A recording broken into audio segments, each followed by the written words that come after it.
श्री गणेशाय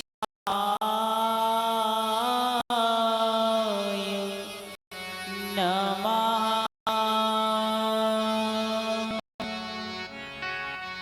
ओम श्री महासरस्वत्यै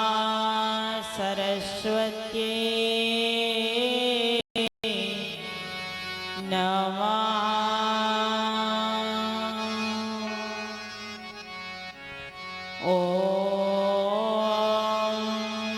श्री गुरुचरण कमलेभ्यो नमः।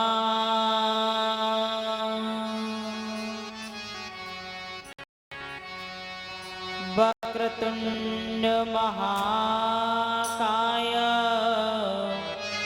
कोटि सूर्य समप्रभा निर्विघ्नं कुरु मे देवा सर्वकार्येषु सर्वदा। वंशी विभूषित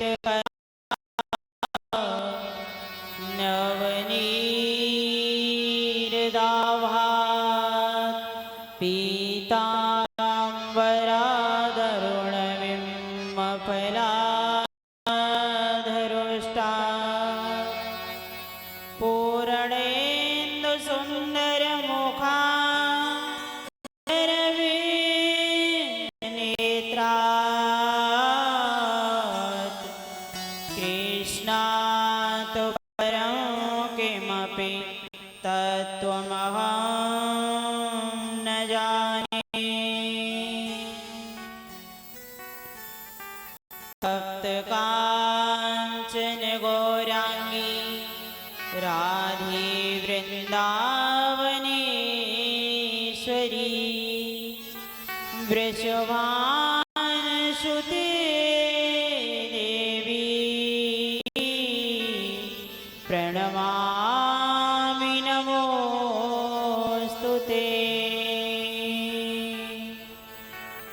अखण्डमण्डलाकारं व्याप्तं येन चराचरं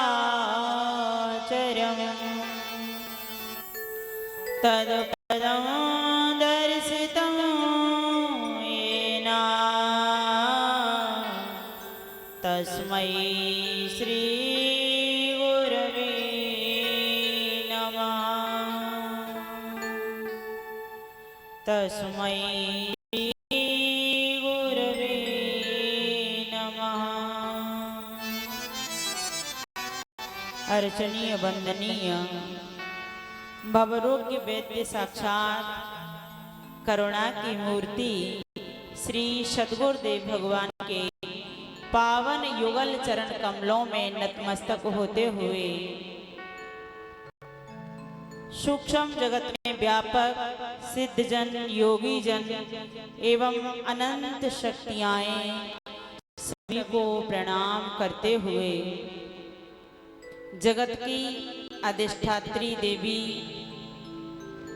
शक्ति स्वरूपा एवं भक्ति स्वरूपा मेरी माताएं एवं बहनें एवं भगवत रसिक सभी भगवत अनुरागी श्रोताओं, आज के इस प्रथम दिवसीय कथा में आप सभी का हार्दिक अभिनंदन है, हार्दिक स्वागत है।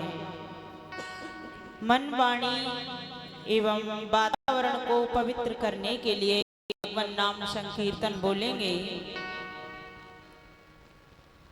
राधे राधे गोविंद गोविंद राधे राधे राधे गोविंद गोविंद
राधे गोविंद गोविंद राधे राधे राधे गोविंद राधे राधे राधे गोविंद गोविंद राधे राधे राधे गोविंद गोविंद राधे जय हो श्री राधे।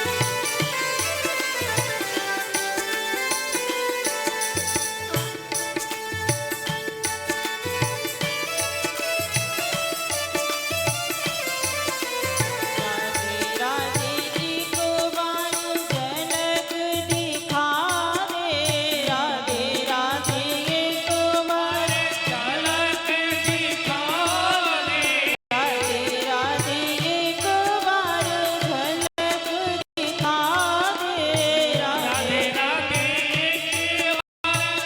झलक दिखा दे राधे राधे प्रेम सुधा बरसा दे राधे राधे प्रेम सुधा बरसा दे राधे राधे प्रेम सुधा बरसा दे राधे राधे प्रेम सुधा बरसा दे राधे राधे गोविंद गोविंद राधे राधे राधे गोविंद गोविंद राधे राधे राधे गोविंद गोविंद राधे राधे राधे गोविंद गोविंद राधे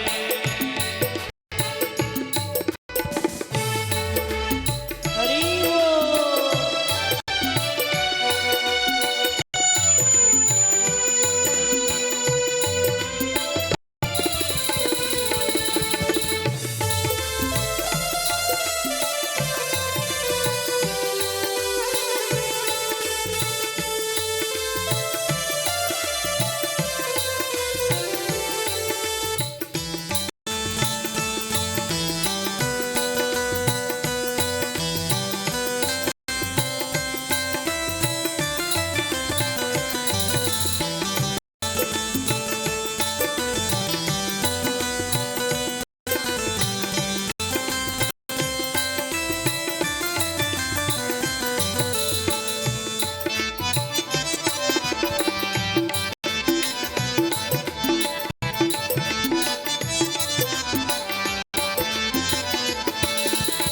राधे राधे गोविंद गोविंद राधे राधे राधे गोविंद गोविंद राधे राधे राधे गोविंद गोविंद राधे।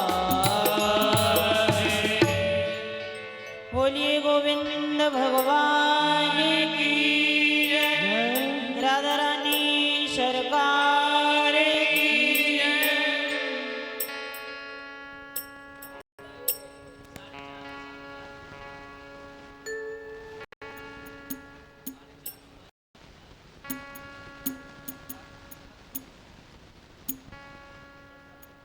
आप सभी परम सौभाग्यशाली हैं जो श्री धाम वृंदावन में चल कर के आए और कथा कराने का और सुनने का मौका प्राप्त हुआ।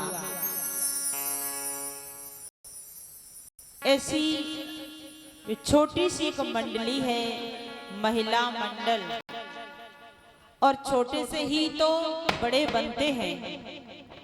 तो पहले छोटा छोटा काम और छोटे से धीरे धीरे करके, क्योंकि जब बच्चा पैदा होता है तो बहुत छोटा होता है, लेकिन वही बच्चा कितना बड़ा हो जाता है।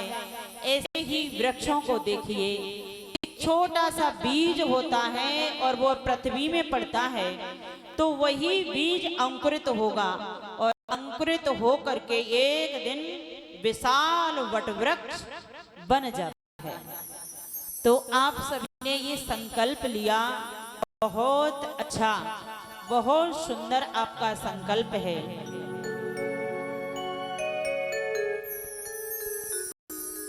श्रीमद् भागवत महापुराण को कराने का, इसको आयोजन करने का आपके मन में ये भाव जागा, बहुत ही सुंदर प्यारा भाव है। उन सभी माताओं के लिए हमारा राधे राधे।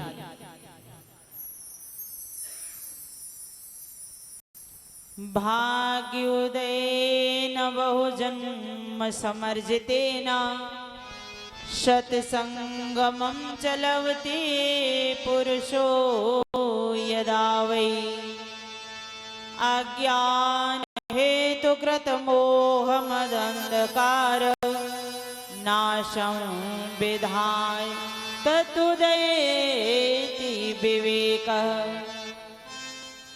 भाग्योदयेन बहुजन्म समर्जितेन, बहुत से जन्मों के जब भाग्य उदय होते हैं तो क्या होता है? भाग्योदयेन बहुजन्म समर्जितेन सत्संगमं च लभते पुरुषो यदा वै। सत्संग श्रवण करने की जिज्ञासा प्रकट हुई तो एक जन्म की नहीं, दो जन्म की नहीं, बहुत से जन्मों के भाग्य जब उदय हुए तब भाग्योदयेन बहुजन्म समर्जितेन सत्संगमं च लभते पुरुषो यदा वै। सत्संग श्रवण करने की, और वो भी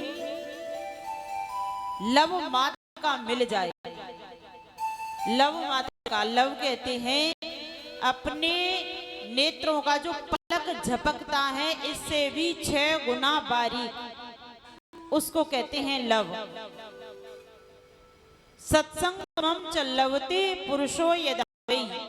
अगर लव मात्र का भी जीव को सत्संग मिल जाए तो उसका जीवन तो धन्य हो जाता है।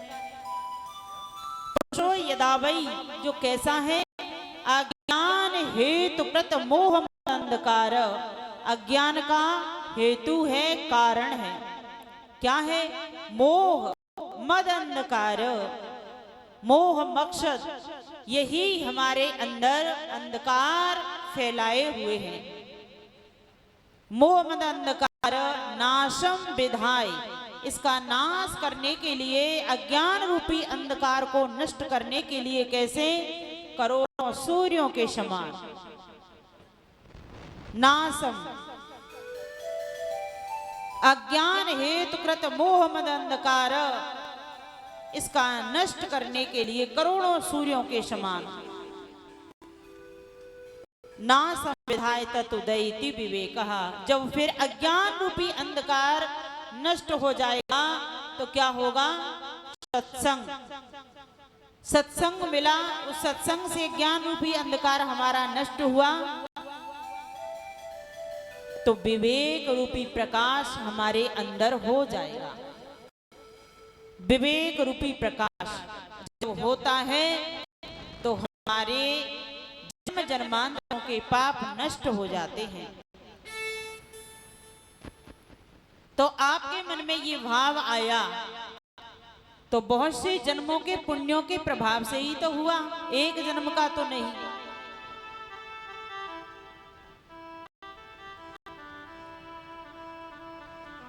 ऐसे भाव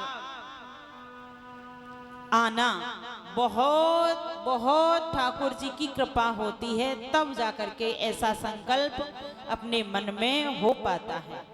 और जब संकल्प होता है तब उसको पूर्ण कर पाते हैं।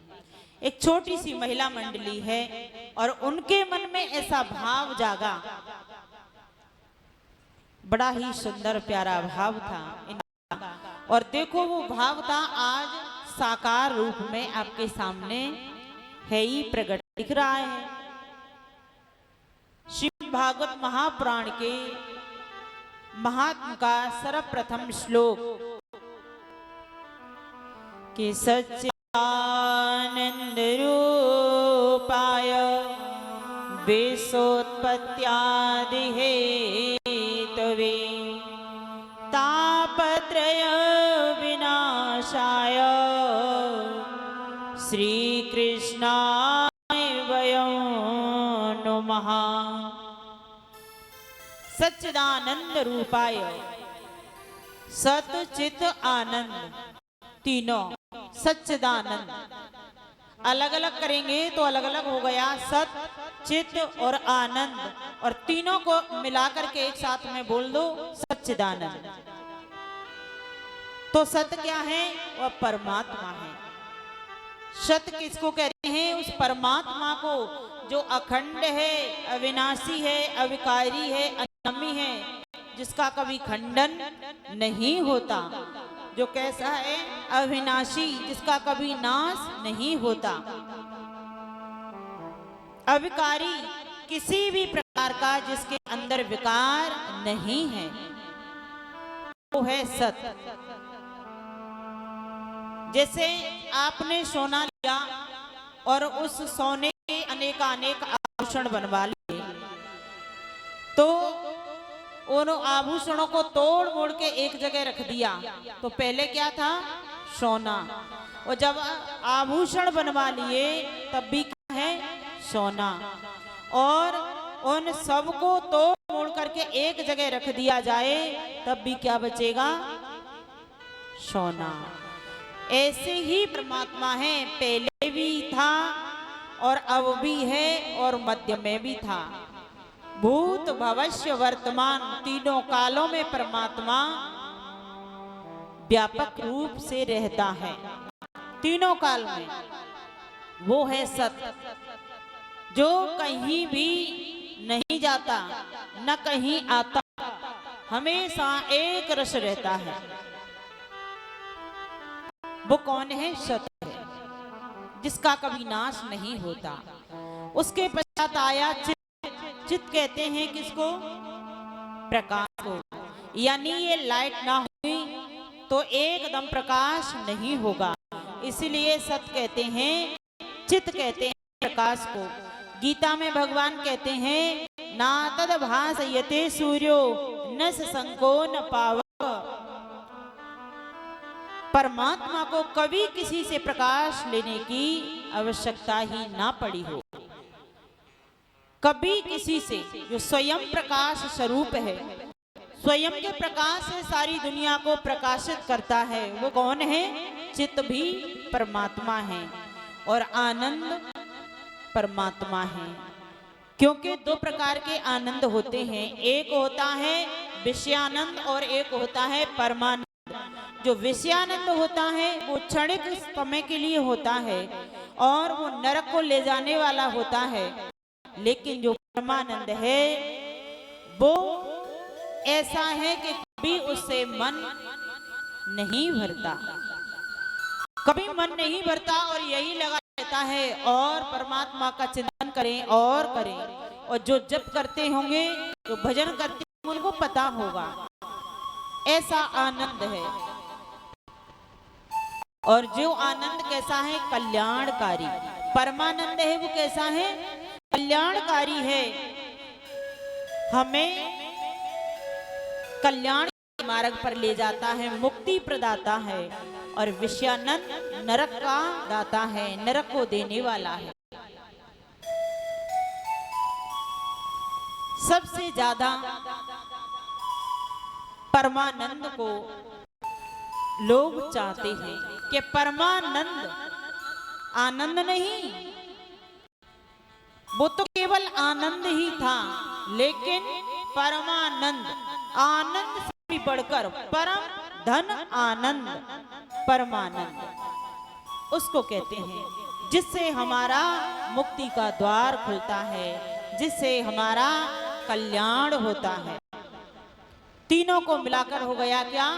सत चित आनंद सच्चिदानंद। सच्चिदानंद सच्चिदानंद रूपाय, जो कैसा है, विश्व की उत्पत्ति का हेतु है, कारण है। विश्वोत्पत्त्यादि हेतवे तापत्रय विनाशाय, तीन प्रकार के जो ताप होते हैं, देह, दैविक और भौतिक, तीनों प्रकार के तापों को नष्ट कर देता है। सच्चिदानंद रूपाय विश्वोत्पत्त्यादि हेतवे तापत्रय नाशाय श्री कृष्णाय वयम नुमः। ऐसे हम भगवान श्री कृष्ण के चरणों में प्रणाम करते हैं। जिस श्रीधाम वृंदावन में आप बैठे हैं और बैठ करके कथा श्रवण कर रहे हैं, यहाँ की गलियों में भक्ति महारानी आई थी। कब आई थी? जब उनके पुत्रों को युवावस्था प्रदान हुई। भक्ति महारानी के दो पुत्र थे, ज्ञान और वैराग्य, दोनों को लेकर के और यहाँ आई। यहाँ आते ही श्रीधाम वृंदावन में जो ज्ञान वैराग्य दोनों पुत्र थे, वो वृद्ध अवस्था को प्राप्त हो गए, और जो भक्ति महारानी उनकी माँ थी, वो युवा हो गई।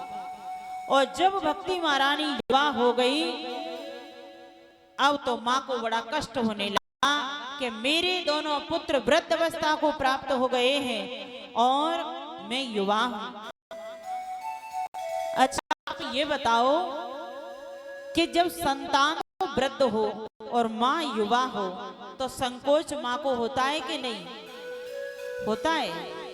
माँ जवान हो और बच्चे बूढ़े हों तो माँ को बड़ा कष्ट होता है। आजकल की माँओं को तो पता नहीं, वो तो चाहती हैं हम तो युवा हमेशा बने हैं, बच्चों से क्या मतलब है, ये चाहती हैं। ऐसा मेकअप करवा के आती हैं कि बच्चे तो उनके सामने फेल और खुद सुंदर लगनी चाहिए, यंग लगनी चाहिए। लेकिन भक्ति महारानी तो बड़ी दुखी थी, बड़ी परेशान थी। बोले अब मैं क्या करूं, कहाँ जाऊं? बड़ी उदास मन से बैठी हैं और वहां पर देवर्षि नारद जी का आगमन हुआ। नारद जी ने कहा माताओं के बीच में कभी बोलना नहीं चाहिए, तो वहां से किनारा करने लगे। जब निकलने लगे उसी मार्ग से, तो भक्ति महाराज ने आवाज लगाई, भो भो साधु क्षण तिष्ठ मच्चिंता विनाशया दर्शनं तव लोकस्य सर्वथा घारि परम। कहा भो भो साधु क्षणतिष्ठा मच्चिंतामपि नाशया। भो भो, अरे संत भगवान क्षण मात्र रुकिए, एक क्षण रुकिए। और कहा मत चिंता नाशया, मेरी चिंता का निवारण करो,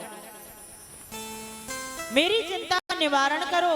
कोई ऐसा उपाय बताओ जिससे मेरी चिंता दूर हो जाए। मैंने सुना है कि दर्शनम तव लोकस्य, संतों के दर्शन मात्र से, दर्शनम तव लोकस्य सर्वथा गा हरे परम। मैंने सुना है कि संतों के दर्शन मात्र से कल्याण होता है, तो मेरा भी कल्याण जरूर होगा। ऋषि नारद जी ने सोचा, बोले इन माताओं के बीच में बोलना उचित नहीं है। उस भक्ति महारानी के आसपास में बहुत सी सहेलियां थीं। वो कौन थी? वह पवित्र नदियां थी। वह सभी भक्ति महारानी को समझा रही थी, सभी समझा रही थी और कह रही थी आप चिंता क्यों करती हैं? नारद जी ने कहा, बोले वैसे तो मैं उचित नहीं समझ रहा था, लेकिन आपको क्या कष्ट है, आपको क्या कष्ट है, क्या परेशानी है। तब कहा कि भक्ति सुतौ तौ तरुणौ गृहीत्वा प्रेमे करूपाशे विराशे। देखा भक्ति महारानी के जो पुत्र हैं दोनों वृद्ध अवस्था को प्राप्त हो गए हैं। संत भगवान सबसे बड़ा कष्ट मुझे ये है कि मेरे जो दोनों पुत्र हैं वो वृद्ध अवस्था को प्राप्त हो गए हैं। इनकी वृद्ध अवस्था किसी भी प्रकार से दूर हो।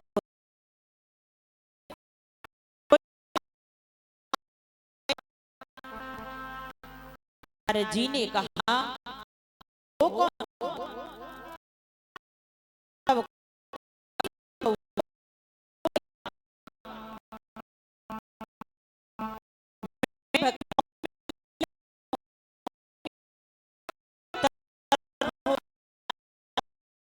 जाती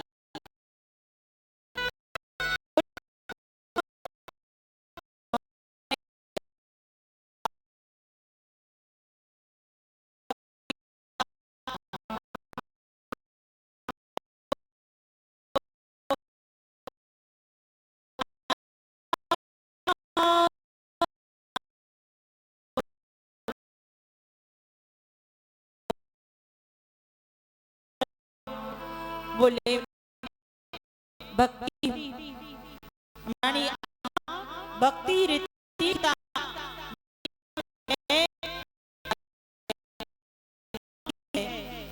अहम भक्ति रीति ख्याता। सब लोग मुझे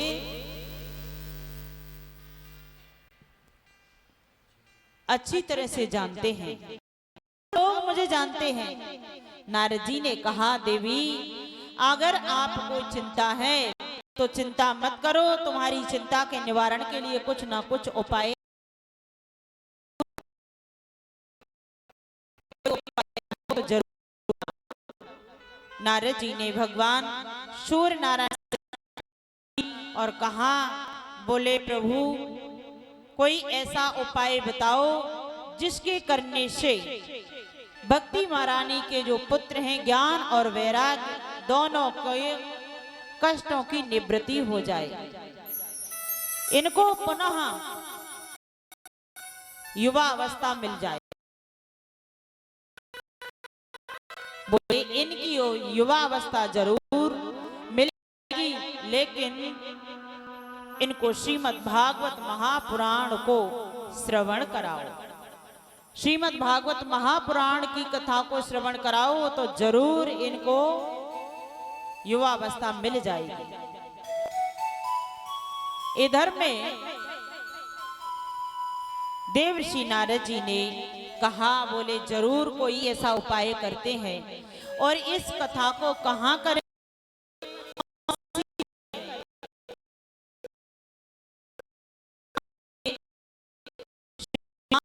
से हरिद्वार में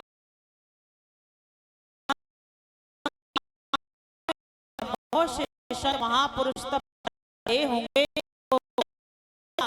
और उनको परेशानी होगी क्योंकि लोग हैं तो हरिद्वार के उनको कथा श्रवण तो कौन सी जगह की और वो के बीच का नाम है गंगा नारायण को किया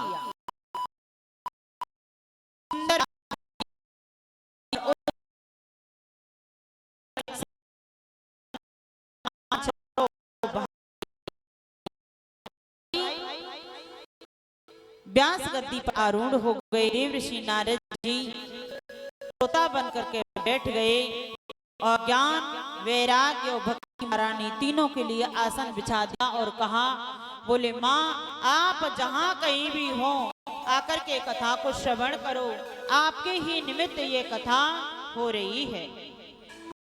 आपके ही निमित्त हो रही है। आप जहां कहीं भी हो और आकर के कथा को श्रवण करो। बोले जरूर। गंगा का किनारा, गंगा द्वार समीपे तु तटमानंदन नाम। गंगा जी का किनारा, कल कल नाद नंदनी पतित पावनी माँ गंगा का किनारा, और वहीं पर आकर के सनक सनंदन सनातन सनत कुमार चारों भाई आरूढ़ हो गए। देव ऋषि नारद जी भी विराजमान हो गए और वहां पर कथा प्रारंभ हुई। जब धीरे धीरे कथा का प्रचार हुआ, पता चला तो कुंभ जैसा वातावरण बन गया। बहुत लोगों की भीड़ होने लगी, बड़ा आनंद आने लगा। स्वर्ग में देवताओं को पता चला कि सनकादिक भागवत महापुराण को श्रवण करा रहे हैं, अमृतपान करा रहे हैं, तो वहां से जो बहुमूल्य वस्तु हैं उनको लेकर के क्या है, बहुमूल्य वस्तु है स्वर्ग की। एक तो कलप वृक्ष और दूसरा अमृत। उस अमृत को लेकर के आए और कहा इसकी अदला कर लीजिए।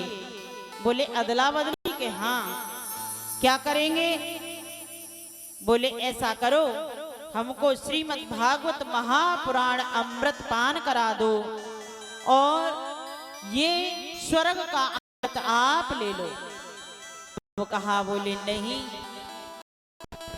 ये स्वर्ग का अमृत हर किसी के लिए नहीं मिलता। बोले क्यों? कि इसकी बराबरी हो सकती है का? क्व स्वधा क्व कथा लोके क्व मणिर्मा। कहां कांच और कहां हीरा, ये दोनों की बराबरी नहीं हो सकती। इन दोनों की बराबरी कैसे होगी? बोले तो कैसे, आप बताओ।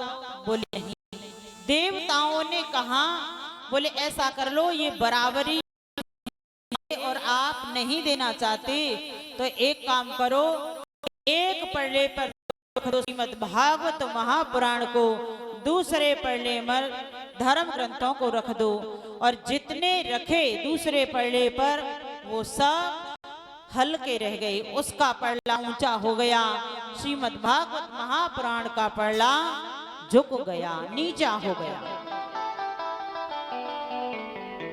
बोले इनकी बराबरी नहीं हो सकती।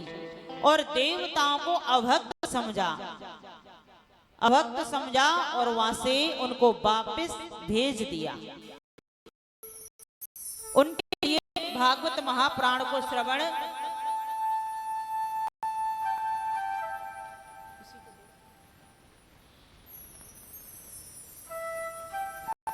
बोले ये कैसे हो सकता है?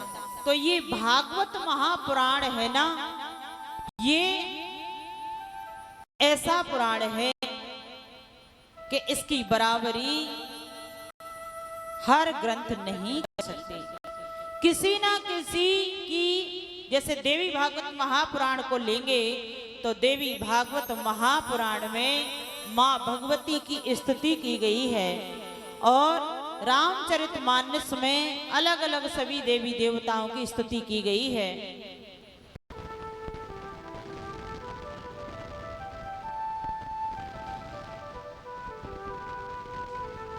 कहने का भाव है कि शिव महापुराण को देखो तो शिव महापुराण में अलग अलग मतलब भगवान शिव की ही स्तुति की गई है।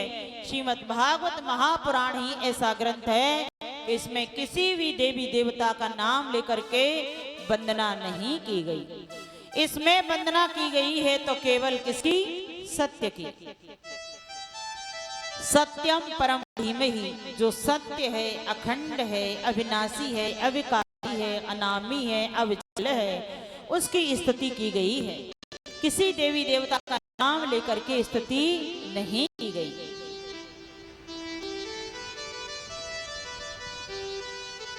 सूत जी महाराज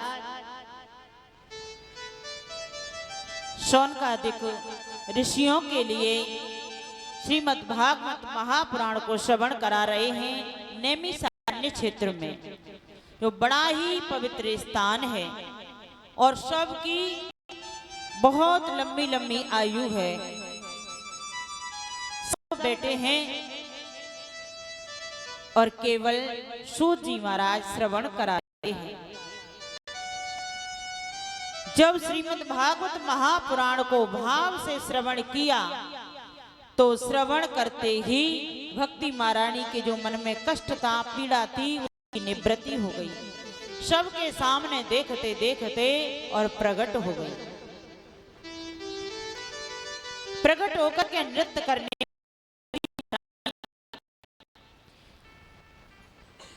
तो शौनकादिक ऋषियों ने कहा, बोले ये बताओ कि किसी भक्त ने भगवान के ने कथा को श्रवण किया, उनका तो उद्धार होता है, लेकिन किसी दुष्ट का भी उद्धार हुआ है क्या? किसी पापी का भी उद्धार हुआ है क्या? बोले बिल्कुल हुआ है। क्यों नहीं हुआ? बोले किसका हुआ है? तब कहा, तुंगभद्रा तटे पूर्व मभूतपुवतनमोत्तमम् यत्र धर्मेण संसित। कहा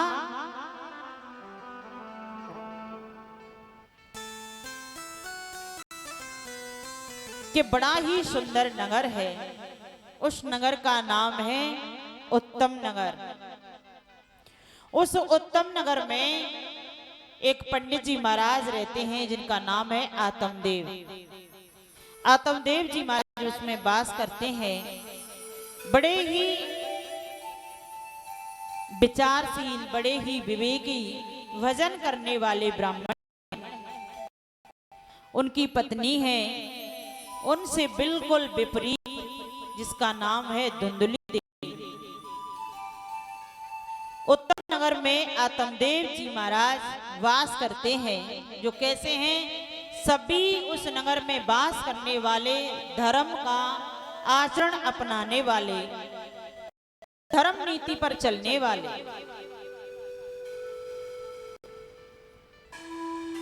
ऐसा सुंदर नगर था। एक दिन क्या हुआ कि जो धुंधली देवी है उसको लड़ाई झगड़ा करने की आदत थी। किसी किसी को आदत होती है, जब तक नहीं लड़ना दो चार लोगों से तब तक भोजन उसका नहीं पचता। कई ऐसे लोग होते हैं। धुंधली देवी का यही नेम था, कभी सामने वाले से झगड़ा, कभी बगल वाले से झगड़ा, रोज का नियम था। उनके पड़ोस वाले बड़े परेशान थे, पड़ोसी बड़े दुखी थे कि इस देवी ने तो सबको परेशान कर रखा है। धुंधली देवी के घर में कोई संतान नहीं थी। उनकी एक सहेली थी, तो उनके यहाँ कई संतान तो थी, लेकिन खाने के लिए कुछ नहीं था। कहीं क्या होता है कि खाने के लिए तो सब कुछ है, पर कोई खाने वाला नहीं है, और कहीं खाने वाला है तो वहां खाने के लिए कुछ नहीं है। ऐसा होता है। धुंधली देवी की जो सहेली थी, उनके बच्चे तो हैं, लेकिन कुछ खाने के लिए नहीं है। अब धुंधली देवी परेशान थी। उनके घर में लोग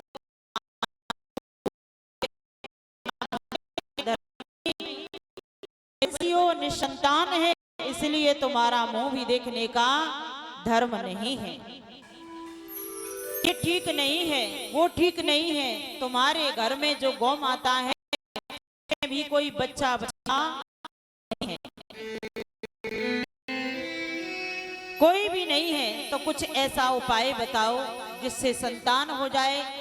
बोले ऐसे संतान थोड़ी होगी, आतम देव जी महाराज बड़े दुखी रहने लगे। क्या किया उन्होंने? सब कुछ छोड़ करके, सब कुछ छोड़ के और जंगल के लिए प्रस्थान किया। जब तक मुझे पुत्र प्राप्ति का वर नहीं मिल जाएगा तब तक मैं वापस कर नहीं आऊंगा। मर जाऊंगा सिर्फ करके वहीं, लेकिन वापस नहीं आऊंगा।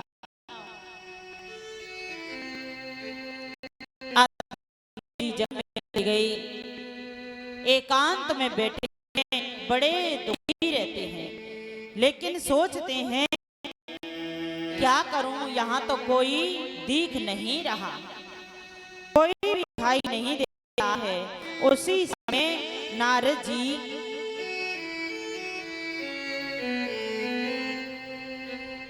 जो संत हैं, उस संत से भेंट हो गई आत्मदेव जी की।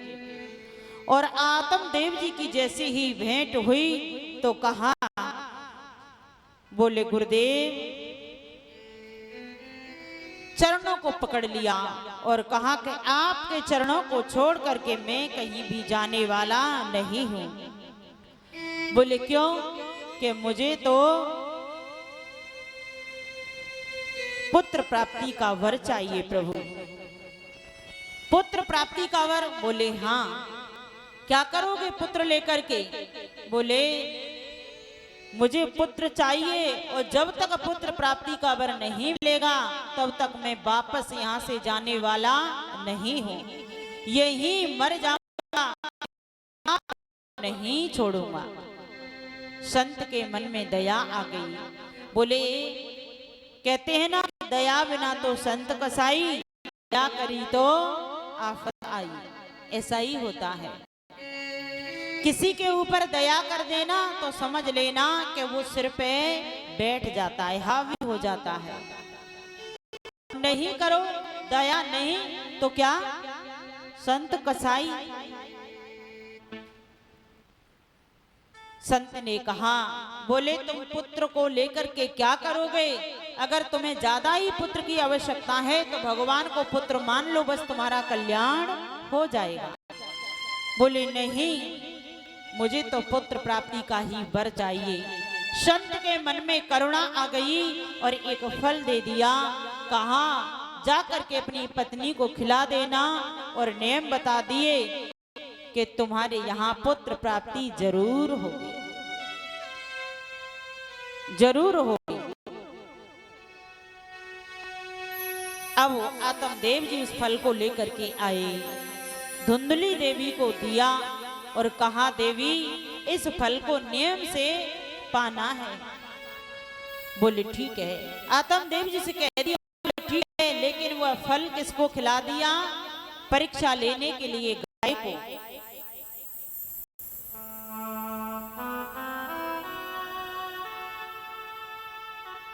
बोले क्या करूं?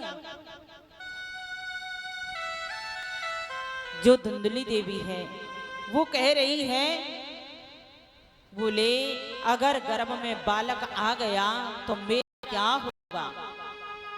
और कहीं सुखदेव जी की तरह 12 वर्ष तक गर्भ में रह गया तो मेरा क्या होगा? नेगेटिव सोच, नेगेटिव विचार धुंधली देवी के। क्या सोच रही है कि अगर गांव में आग लग गई तो सब लोग भाग जाएंगे और मैं कैसे भागूंगी? मैं तो उसी अग्नि में जल करके राख हो जाऊंगी, मेरा क्या होगा? ऐसा सोच करके और जो फल था वो गाय को खिला दिया और अपनी सहेली से कहा, बोले बहन तेरे यहाँ इस बार बालक हो, उस बालक को मुझे ला करके दे देना, मैं तुमको धन दे दूंगी। बोले ठीक है, ठीक है, मैं ऐसा कर दूंगी। और ऐसा ही हुआ। समय आने पर धुंधली देवी की जो सहेली थी उसके यहाँ पुत्र का जन्म हुआ तो उसको ला करके धुंधली देवी को दे दिया। और धुंधली देवी ने कहा, बोले स्वामी मेरे यहाँ पुत्र हुआ है आत्मदेव जी तो भोले वाले ब्राह्मण, उनको कुछ नहीं पता है। बोले देवी बहुत अच्छा है, तुम्हारे यहाँ पुत्र का जन्म हुआ है, बहुत अच्छा है।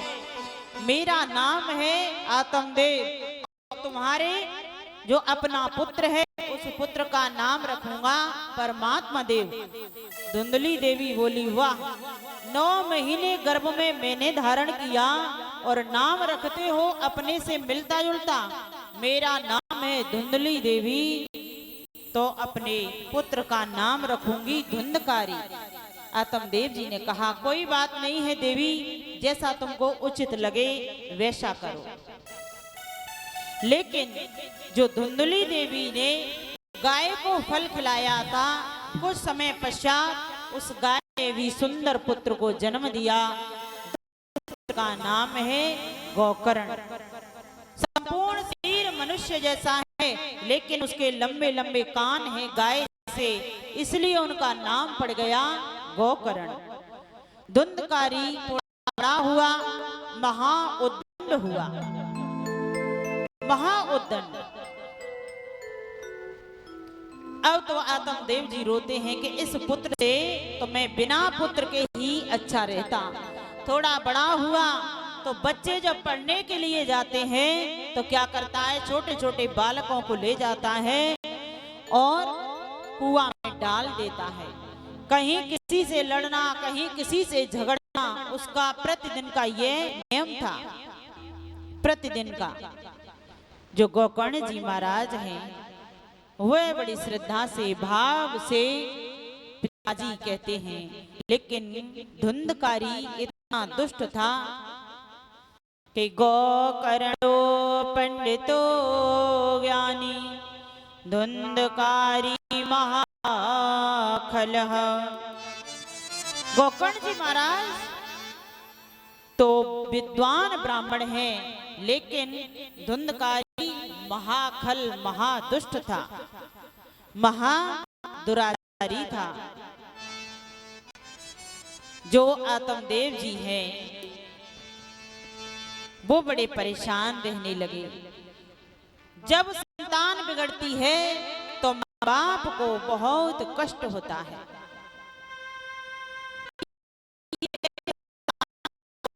बिना संतान के ही अच्छा था। इस नालायक से तो यह रहता कि हमारे यहाँ संतान नहीं है। अब जब होता है और ये सामने उल्टे सीधे काम करता है तो कष्ट होता है, और अगर होकर के मर जाता है तो ये लगता है कि भैया हुआ तो था लेकिन मर गया। इससे तो मैं बड़ा परेशान हूँ, दुखी हूँ, क्या करना चाहिए, क्या नहीं करूं। आत्मदेव जी महाराज बड़े दुखी रहते हैं, तो जंगल के लिए उन्होंने प्रस्थान किया, क्योंकि जब कहीं ठिकाना नहीं होता है तो भजन के अलावा फिर कुछ भी सूझता नहीं है, कुछ भी अच्छा नहीं लगता। बोले अब तो भगवान का भजन ही एक सहारा है और कुछ भी सहारा नहीं है।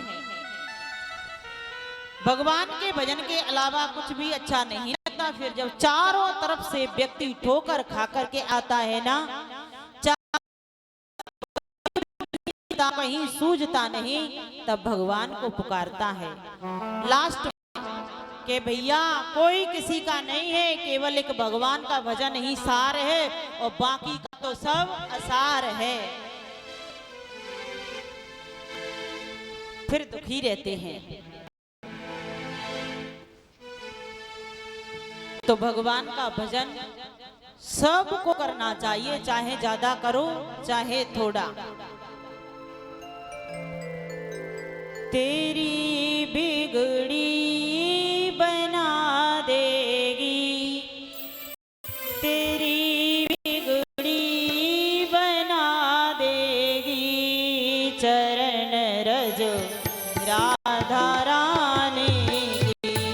तेरी बिगड़ी बना देगी, चरण रज राधा रानी की। तेरी बिगड़ी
सुतौ तौ तरुणवो गृहीत्वा प्रेमे करूपा सहसा विराशे श्री कृष्ण गोविंद हरे मुरारे नाथेति नामानि मुहुरा वदन्ति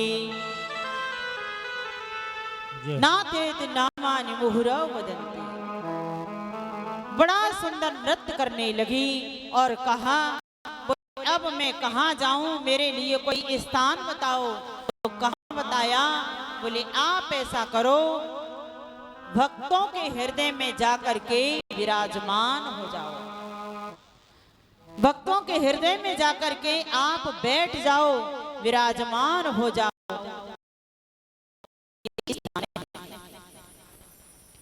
तो भक्ति महारानी भक्तों के हृदय में वास करने लगी। प्रहलादस्य तालधारी तरल गतया चोदव कांशधारी वीणाधारी सुर कुशलतया राग करतार्जनो भूत इंद्रोवदीन मृदंगम जय जय सुकरा कीर्तने ते कुमार। इंद्रोवदीन मृदंगम, देवराज इंद्र मृदंग बजाने लगे, उद्धव जी कलसा बजाने लगे हैं, प्रहलादस्य तालधारी प्रहलाद जी महाराज ताली बजाने लगे। जय जय सुकरा कीर्तनेत कुमारा, जो संत कुमार हैं वो जय जयकार की ध्वनि करने लगे, जय हो जय हो जय हो, और सभी ताली बजाने लगे। ऐसा सुंदर आनंद आया कि जो भक्ति महारानी थी उनके जो कष्ट था, पीड़ा थी, उसकी निवृत्ति हो गई और प्रसन्न हो गई भक्ति महारानी के आनंद आ गया। श्री धाम वृंदावन में आप सभी आए हैं, यहाँ भक्ति महारानी नृत्य करती है, गलियों में नृत्य करती रहती हैं। ऐसा ये श्री धाम वृंदावन है। यहाँ पर भक्ति महारानी कण कण में विराजमान है। अगर हम भौतिक दृष्टि से देखेंगे तो यहाँ क्या दिखाई देगा, टूटी फूटी रोड दिखेंगी आपको, गंदी नाली दिखेंगी। लेकिन जिन भौतिक दृष्टि को छोड़ करके आध्यात्मिक दृष्टि से, एक सूक्ष्म दृष्टि से देखेंगे तो यहाँ कण कण में ठाकुर जी विराजमान है, कण कण में यहाँ राधा रानी विराजमान है। हमारी भावनाओं के ऊपर डिपेंड है, हमारी भावनाएं कैसी हैं, हमारे विचार कैसे हैं।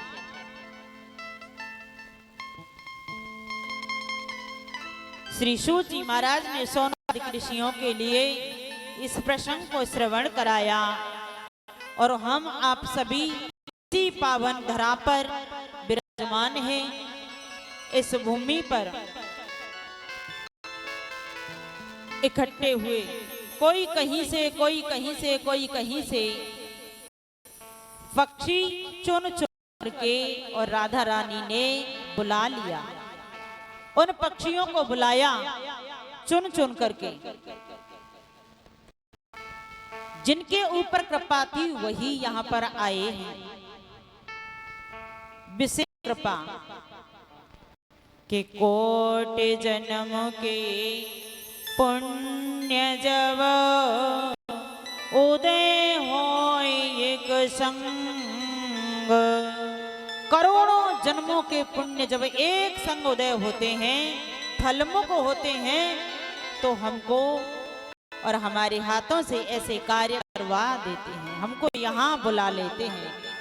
तो आप आसपास में बहुत लोग थे, उनको क्यों नहीं बुलाया?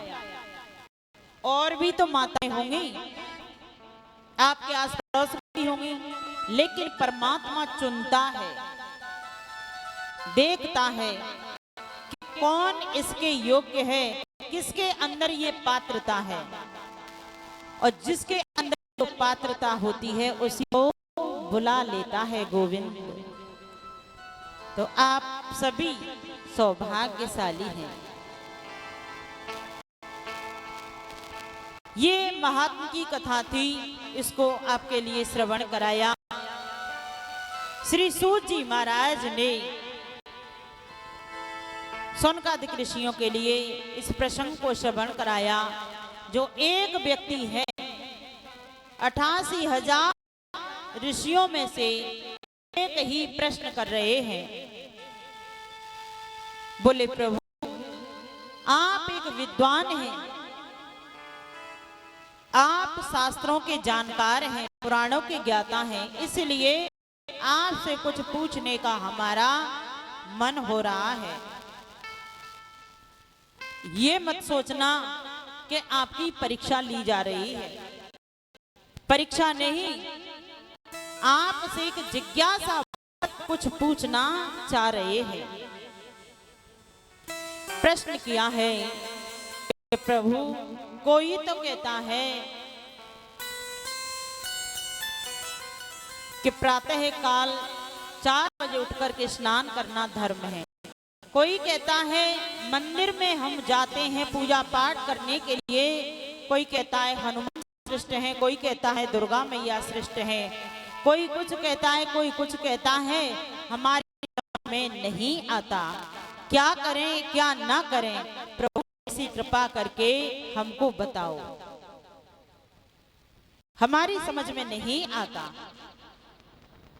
कोई कहता है कि करोड़ों की संपत्ति दान में कर दो तो वो व्यक्ति का कल्याण होगा। तो वास्तव में धर्म क्या है? धर्म किसे कहते हैं? सूत जी महाराज ने कहा, बोले आपने बड़ा सुंदर प्रश्न किया है, लेकिन मैं आपके प्रश्नों का जवाब तो जरूर दूंगा, लेकिन मैं अपने आराध्य अपने गुरुदेव उनके लिए प्रणाम कर दूं, और प्रणाम करने के बाद में ही आपके लिए बताऊंगा। जब तक मैं अपने गुरु के लिए सिर नहीं झुकाऊंगा, के लिए बंधन नहीं करूंगा, तब तक मैं आगे कुछ भी नहीं कह सकता। क्योंकि गुरु कहते हैं गा का मतलब है अंधकार और रू का मतलब है प्रकाश।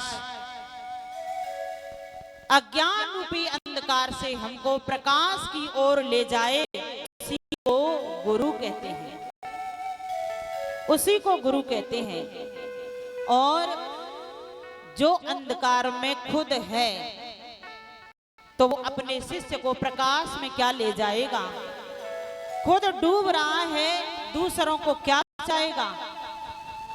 खुद विषय भोगों में लिप्त है, दूसरों को उनसे कैसे छुटकारा दिलाएगा?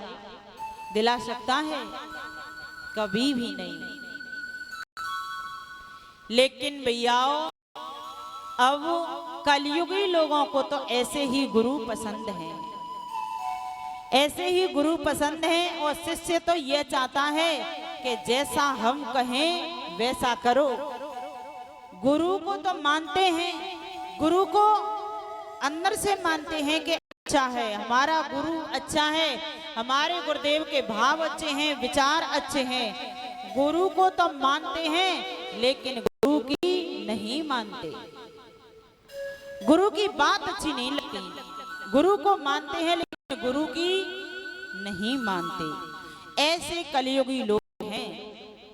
और अगर उनकी हाँ में हाँ मिला दो तो ठीक, अगर उनसे थोड़ा भी ये कह दो कि नहीं ये गलत है, इसको नहीं करना चाहिए, ये गलत है, ये तुम पाप कर रहे हो, तो बस वहीं संग्राम चालू, महाभारत।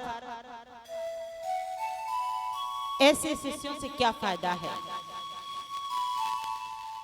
गुरु तो हमको ऐसा खोजना चाहिए, ऐसा भगवान की कृपा से ही मिलता है कि जो खुद तो विषय भोगों से लिप्त है और दूसरों को भी उनसे छुटकारा दिलाए, दूसरों को भी, अपने शिष्यों का भी कल्याण चाहे, उनके भी बारे में सोचे।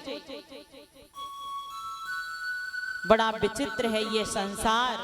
ये तो ये चाहता है कि हम जैसा कर रहे हैं, हमारे गुरुजी भी यही कहते हैं, बेटा बहुत अच्छा कर रहा है बहादुरी का काम, इसको तो करना चाहिए। तो समझना कि चेला बड़ा खुश हो जाएगा, बड़ा खुश हो जाएगा। हाँ, हमारे गुरु के समान तो कोई है ही नहीं, बहुत अच्छे हैं, बहुत हमारा हित चाहते हैं, हमारा कल्याण चाहते हैं।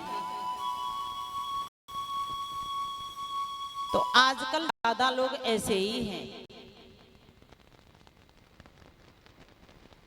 श्री सूत जी महाराज ने सौनकादिक ऋषियों से कहा, अभी नहीं, अपने गुरुदेव को प्रणाम कर लूं तब इन प्रश्नों के उत्तर दूंगा।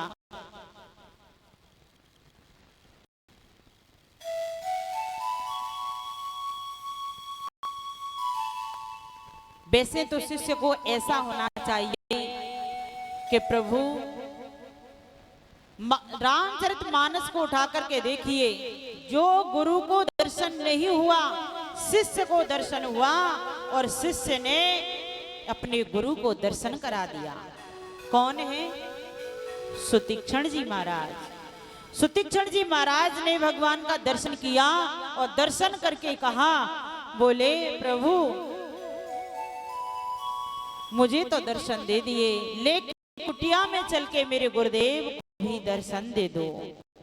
ऐसे शिष्यों की आवश्यकता है, जो शिष्य कहे और गुरु ना कहे, ना माने, लेकिन माने उसकी जो धर्म पर चल रहा है, जो नीतिज्ञ बात है और जो अधर्म की बात है, अधर्म के मार्ग की बात है,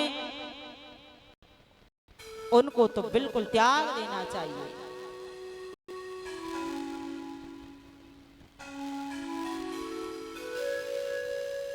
दिखा दे रूप ईश्वर का मुझे गुरुदेव करुणा कर।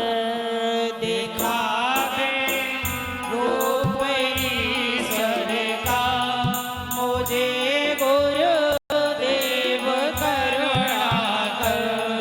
दिखा दे रूप ईश्वर का मुझे गुरुदेव करुणा कर। मुझे गुरुदेव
पर दिखा दे रूप ईश्वर का मुझे गुरुदेव करुणा कर। दिखा दे रूप ईश्वर का मुझे गुरुदेव करुणा कर। जय हो।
सफल संसार में पूरण कहे वेदांत की वाणी। सफल संसार में पूरण कहे वेदांत की वाणी। वो ब्रह्मानंद संशय है, वो ब्रह्मा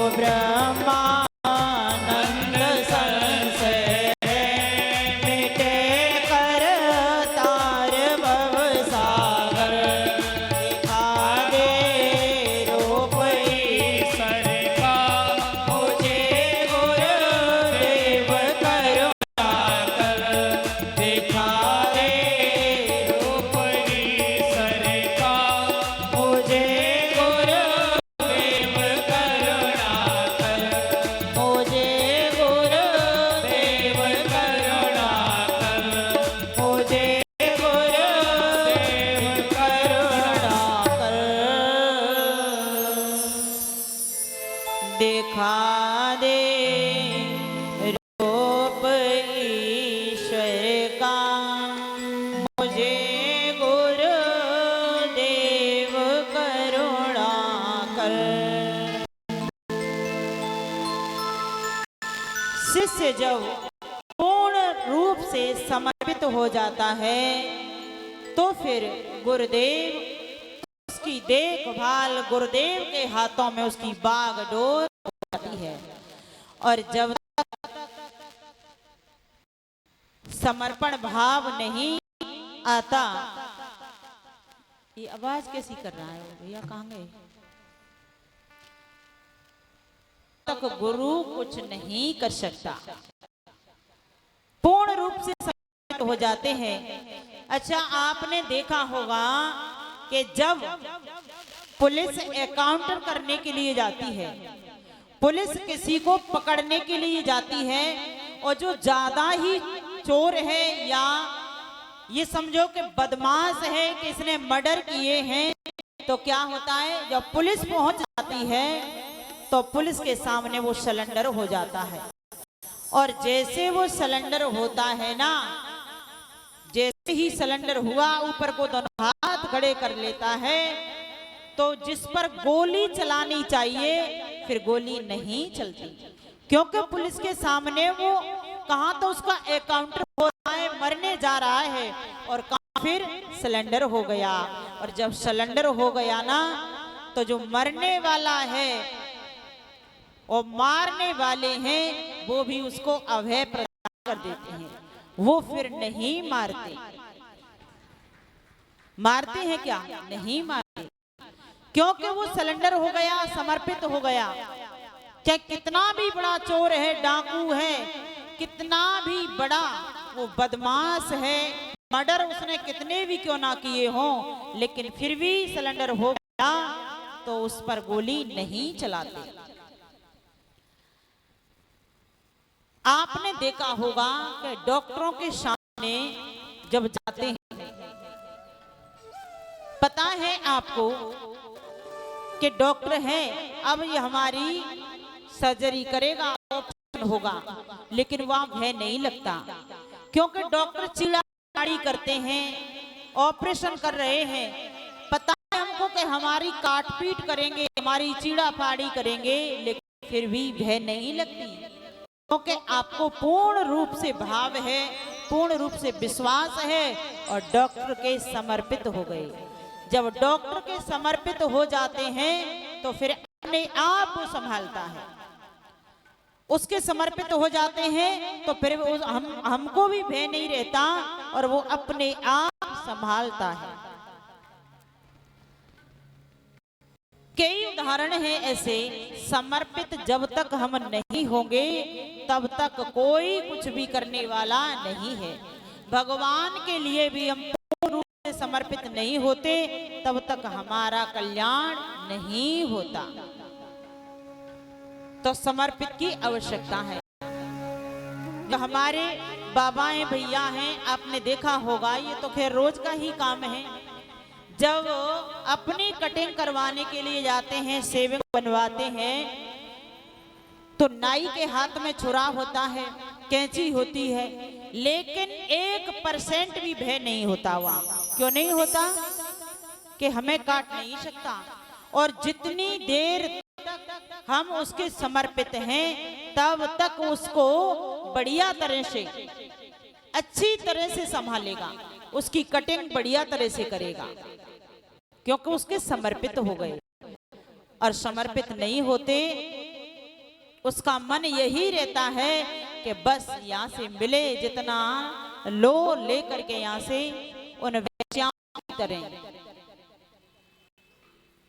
और यहाँ से 9 2 11 हो जाओ, तो उनका कभी कल्याण नहीं हो सकता।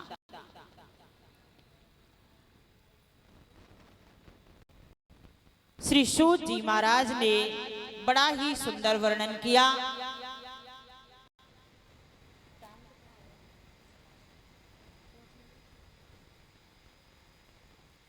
तो इस, ठीक है, इसी जगह पे कर दे विश्राम। परेशान हो गए हैं आज, एक तो धूप हो गई थी, पैर जल रहे थे, और परिक्रमा में जैसे कलश यात्रा में गए थे ना, तो सबके पैर जल रहे थे, तो हमें भी बड़ा कष्ट हो रहा था, बड़ा दुख हो रहा था अंदर से कि बस यही तक कर लें। बोले चलो और चलते हैं, और चलते हैं।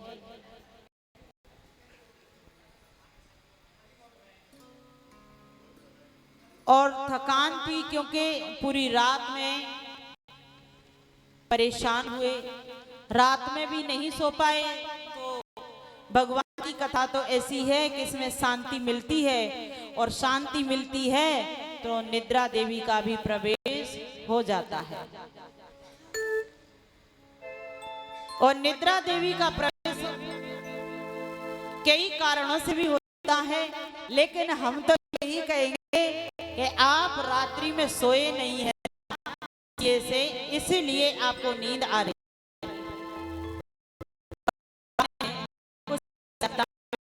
हो गई, गर्मी का टाइम था, तो यही कर दें।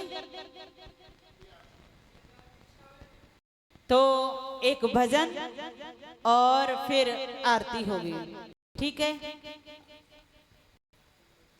हमारे भैया एक भजन सुनाएंगे बड़ा ही प्यारा, और फिर उसके पश्चात में आरती होगी, और कल फिर टाइम से कथा होगी, ठीक है।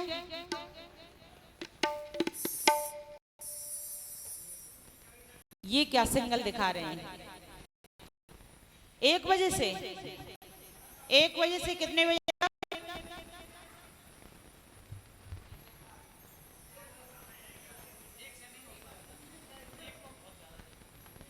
जानो या वो जाने, मोहन से दिल लगाया है, मैं जानो या वो जाने, या से दिल को लगाया है। मैं जानो या वो जाने, मोहन से दिल को लगाया है। मैं जानो या वो जाने।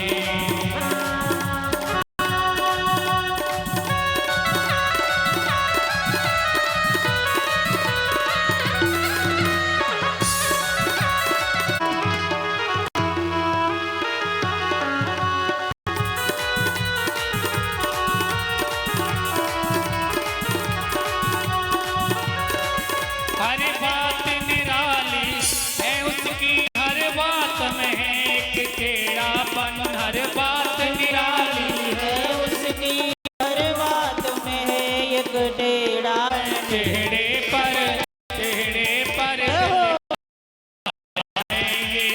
मैं जानूं क्या वो जाने, मोहन से दिल जो लगाया है मैं जानूं या वो जाने। मैं जानूं या वो जाने, मैं जानूं या वो जाने, मैं जानूं या वो जाने, मैं जानूं या वो जाने।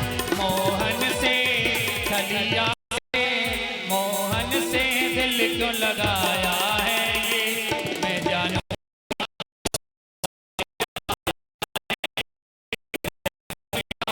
जाने। मैं जानूं या जानूं या वो जाने, मोहन से दिल क्यों लगाया है।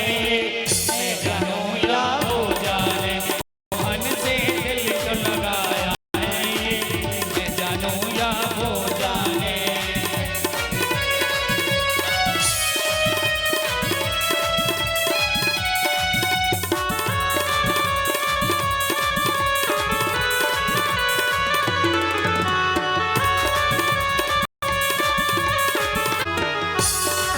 मोहन से दिल क्यों लगाया है ये, मैं जानूं या वो जाने। मैं जानूं या वो जाने, मैं जानूं या वो जाने।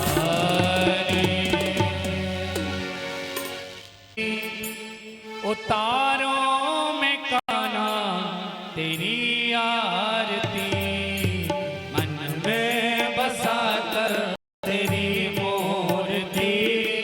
उतारों में कान्हा तेरी आरती, तेरी आरती हो तेरी आरती। उतारों में कान्हा तेरी आरती, मन में बसा कर तेरी मूर्ति। उतारों में कान्हा तेरी आरती। करुणा करो कष्ट हरो, ज्ञान दो भगवान।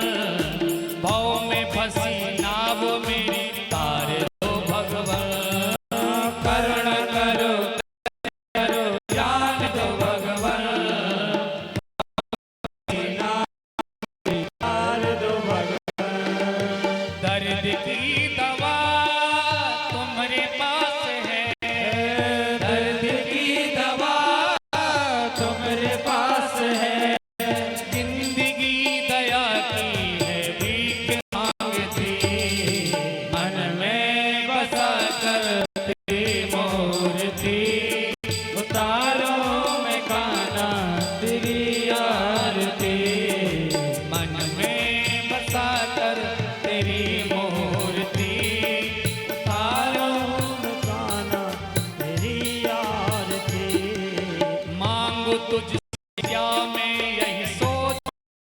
भगवन जिंदगी अब तेरे नाम कर दी अर्पण मांग तुझसे क्या मैं यही सोचूं भगवन जिंदगी अब तेरे नाम कर दी अर्पण सब कुछ तेरा कुछ नहीं मेरा सब कुछ तेरा कुछ नहीं मेरा चिंता है तुझको प्रभु संसार की मैं बसा कर तेरी आरती उतारो मैं गाना तेरी आरती मन में बसा कर तेरी मूर्ति उतारो मैं भगवन तेरी आरती मन में बसा कर तेरी मूर्ति उतारो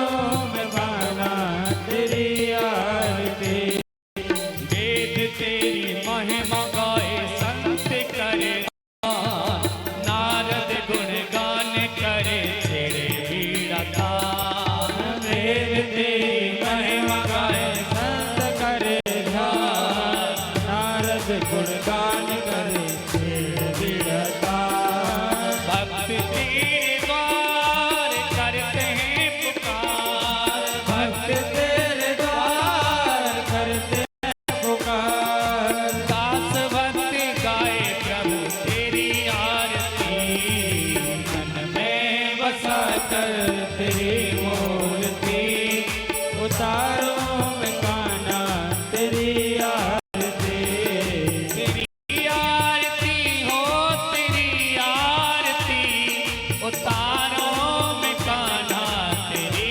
आरती तेरी आरती हो तेरी आरती उतारो मैं गाना तेरी आरती मन में बसा कर तेरी मूर्ति उतारो मैं गाना तेरी आरती उतारो मैं गाना तेरी आरती उतारो मैं गाना तेरी आरती